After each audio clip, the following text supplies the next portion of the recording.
तेनाली रामा की कहानियाँ। अपमान का बदला। राजा कृष्णदेव राय दूर दूर तक मशहूर थे। तेनालीराम ने भी राजा कृष्णदेव राय के चर्चे खूब सुने थे। तेनाली ने सुना था कि राजा चतुर और बुद्धिमानों का सम्मान करते हैं, इसलिए उसने सोचा कि क्यों न राज दरबार में जाकर हाथ आजमाया जाए। लेकिन इसमें एक अड़चन थी कि बिना किसी बड़ी मदद के वो वहां तक पहुंच नहीं सकता था। ऐसे में उसे किसी ऐसे व्यक्ति की तलाश थी जो उसे राज दरबार तक पहुंचा सके। इस बीच तेनाली की शादी मगम्मा नाम की लड़की से हो गई। एक वर्ष बाद तेनाली के घर बेटा हुआ। इस दौरान तेनाली को पता चलता है कि राजा कृष्णदेव राय का राजगुरु मंगलगिरी नामक स्थान पर गया है। तेलानी वहां पहुंच जाता है और राजगुरु की खूब सेवा करता है और उन्हें महाराज से मिलने की अपनी इच्छा भी बताता है। लेकिन राजगुरु था बहुत चालाक। उसने बड़े बड़े वादे रामलिंग यानी तेनालीराम से किए और उससे खूब अपनी सेवा करवाए। इस बीच राजगुरु ने सोचा कि अगर कोई चतुर इंसान राज दरबार में आ गया तो उसका सम्मान घट जाएगा। इसलिए राजगुरु ने रामलिंग से कहा कि मुझे जब भी सही मौका दिखेगा मैं तुम्हारी मुलाकात महाराज से करवा दूंगा। इसके बाद क्या था, तेनालीराम राजगुरु के बुलावे का इंतजार करने लगा, लेकिन कई दिनों तक कोई भी खबर नहीं आई। इस बात पर कई लोग रामलिंग का मजाक उड़ाने लगे और कहते कि भाई रामलिंग विजयनगर जाने की तैयारी कर ली। इस बात पर तेनाली कहता कि उचित समय आने पर सब हो जाएगा। लेकिन धीरे धीरे रामलिंग का राजगुरु पर विश्वास उठ गया और उसने खुद ही विजयनगर जाने का फैसला किया।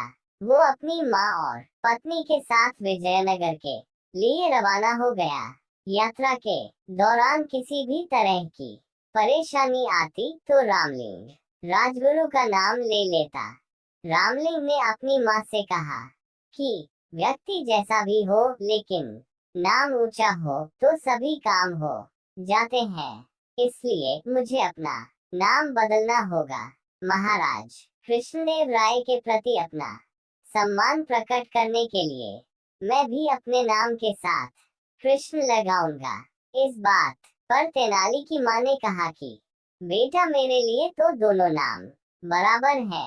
मैं तुझे राम बुलाती थी और आगे भी इसी नाम से बुलाऊंगी। 4 महीने की यात्रा के बाद आखिरकार तेनालीराम विजयनगर पहुंच जाता है।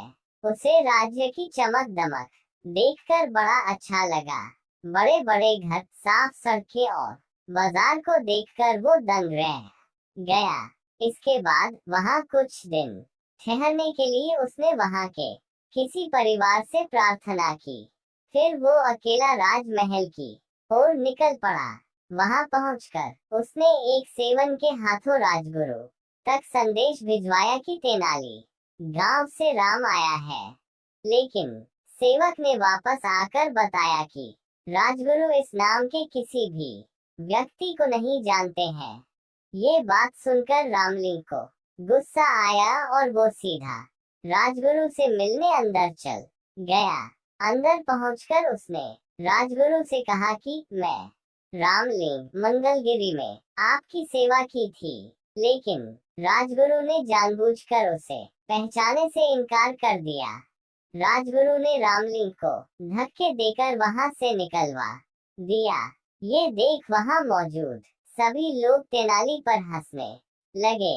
तेनाली का इससे बड़ा अपमान आज तक नहीं हुआ था।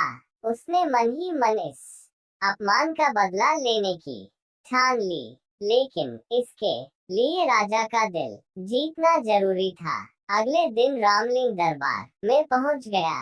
वहां गंभीर विषयों पर चर्चा जारी थी।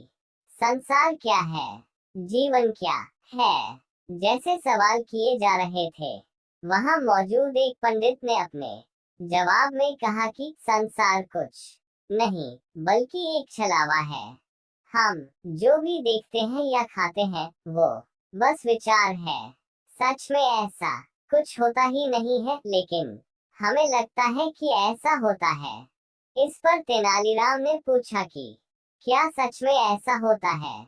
उस पंडित ने कहा, ये बात शास्त्रों में लिखी हुई है और शास्त्र गलत नहीं होते। लेकिन तेनालीराम को अपनी बुद्धि पर पूरा विश्वास था, इसलिए उसने वहां मौजूद सभी लोगों से कहा कि क्यों न पंडित जी के विचारों की जांच की जाए। महाराज की तरफ से आज दावत का आयोजन है। हम सब खूब खाएंगे, लेकिन पंडित जी कुछ नहीं खाएंगे।